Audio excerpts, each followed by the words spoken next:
artists have to suffer?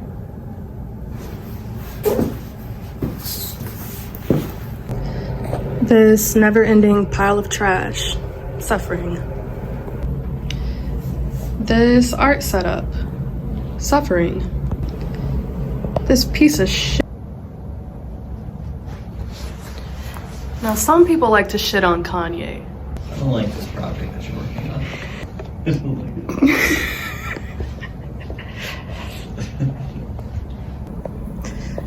This other art space. Suffering. Suffering.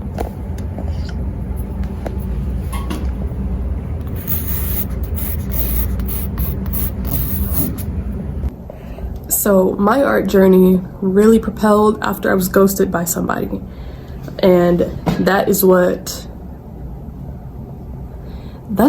motivated me to do what I'm doing now, right? To the scale that I'm at. Before this person ghosted me, I was just your normal hobby artist. I would paint in my bedroom.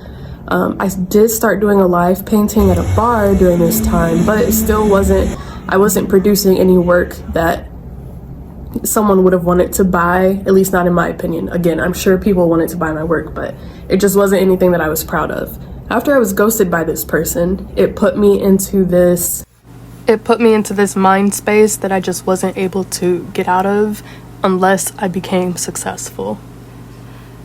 And some people might consider that suffering. You know, I had to go through this loss of this person in order to feel motivated enough to actually start putting work in for my art and actually start taking it seriously. And I started applying for shows because, I mean, at that point it didn't even matter if I was good or not. I knew that I just needed to be successful, because outside of trying to prove something to that person, I was trying to prove something to myself. He was an artist and he was very ambitious with what he did. He also lived across the country, which meant he was out doing art projects in his space and his area, whatever. And, you know, we didn't have a lot of time to talk, and he was always doing work and picking up projects and meeting new people. And I, at that point, again, I was just a hobby artist and I just wanted to sit at home and kind of paint. And he wasn't on that time. And so, you know, our communication just ceased.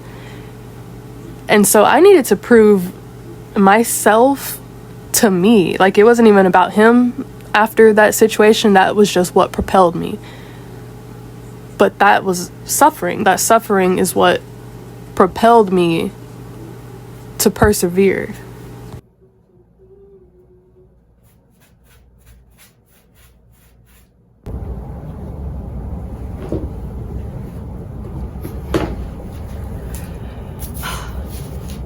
So when I make art, I'm not always happy. But the act of doing something that I enjoy for the pure sake of my joy for it is what makes me happy. Like, I could be working on a piece and I might not be happy with its content, but the fact that I'm free and doing that is what brings me joy.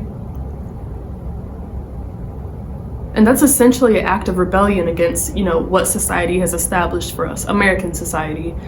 We're supposed to work a job, we're supposed to be there for 8 hours a day, we're supposed to get married, we're supposed to have kids after work, we're supposed to dedicate our time to our kids, we're supposed to make dinner, we're supposed to go to bed, and then the next day we do it all over again. Any deviation from that is viewed in a certain way. You know, it can be viewed positively or negatively. So me doing art in my free time is one of those things where I feel like people can view that and just be like, well, what's the point? You're not making money. If you're not making money, then why are you doing it?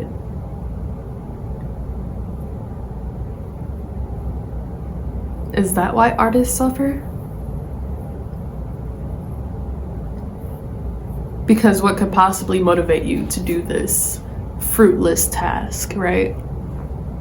Why do you feel like your emotions are so important that you need to put them on a canvas? It's weird.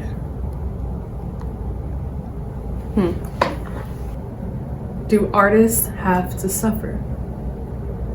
That's my question. And that's what I'm seeking to find the answer to. I think we've all seen those pictures of artist studios. The great artist studios. and they're always cluttered to no end, right? It's just filled with things. All their art supplies, their paints, their brushes, everything that they need is just scattered all over the place, right? For me, it doesn't happen on purpose, you know?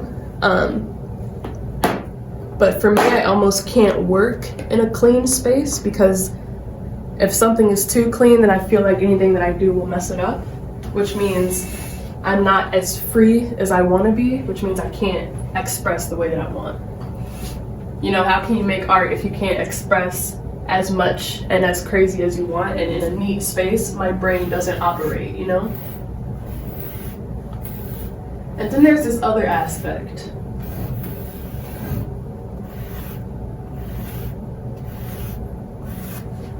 The people who consume art, sometimes they're sickos. And, okay, what do I mean by that? Cheria, what do you mean I'm a sicko because I like art?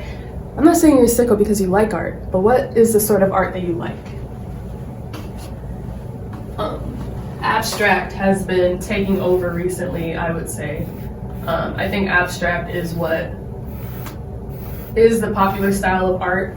Whenever someone paints or tries to depict art in like recognizable, if anyone tries to make art that is of our world, so consumerist items, it's automatically looked at as Warhol. If anyone paints anything that's recognizable, like say a woman holding a cell phone, it's not seen as fine art, you know? If you look at what's being auctioned at Sotheby's, is that what it's called? Sotheby's, that big auction place? All the artwork that's auctioned there, as of recent years, it's abstract or it's people mimicking olden style art. And you know the old style, I'll show you there. But the art that I think about is what I see. That's what infiltrates my mind all day, you know? At work, the coffee pots.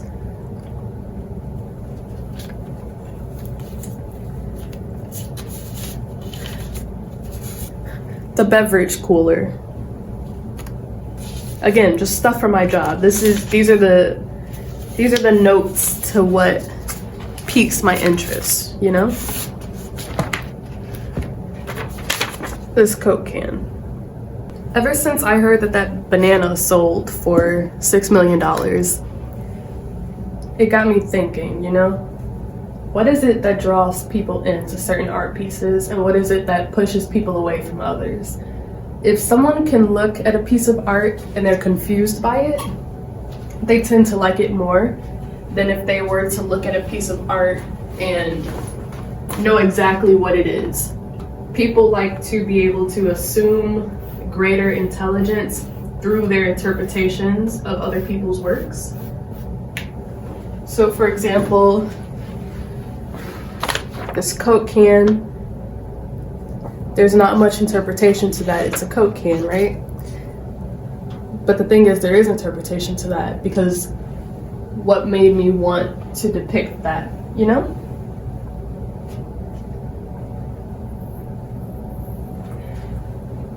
I have this theory that people want to see your brain on canvas. That's all they care about. And that's sick, in my opinion.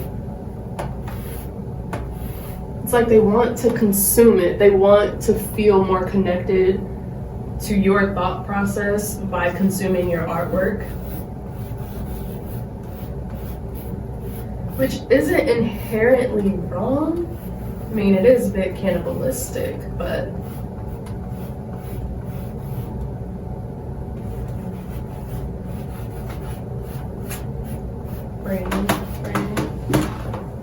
they feel more connected through that.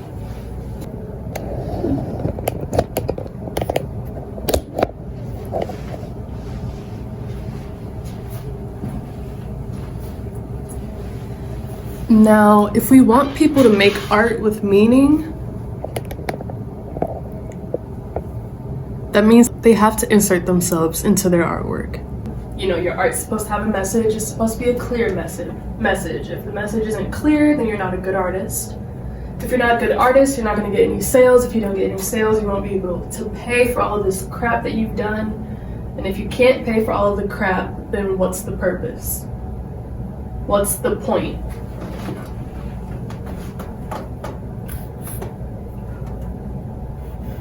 Right? And when you consume their art, you're consuming a piece of them with these meaningful pieces of artwork. And so yeah, they want your brain on canvas because they want to feel like they're paying for a piece of you, which is really odd. And you see how much money people are willing to pay to have a piece of someone. How much money are all those dead artist paintings selling for? What reason would there be to buy something for that much money? I mean, I know, money laundering, but also just the value placed on it. It's the value of that person's mind. Through consuming other people's artwork, you're consuming a piece of them.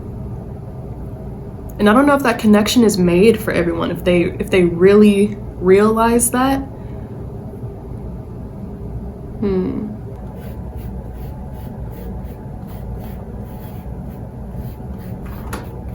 What's the point in any of this if you don't make any money?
I don't really know if I have anything else to say.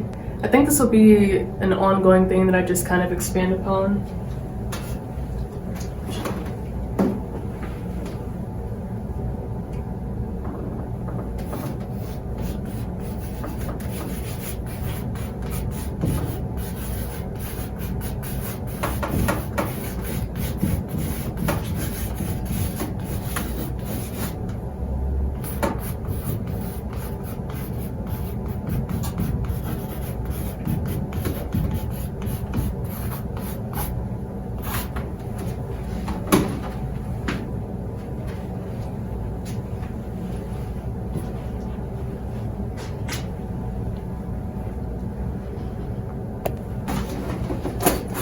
Now here you go, say you want to be.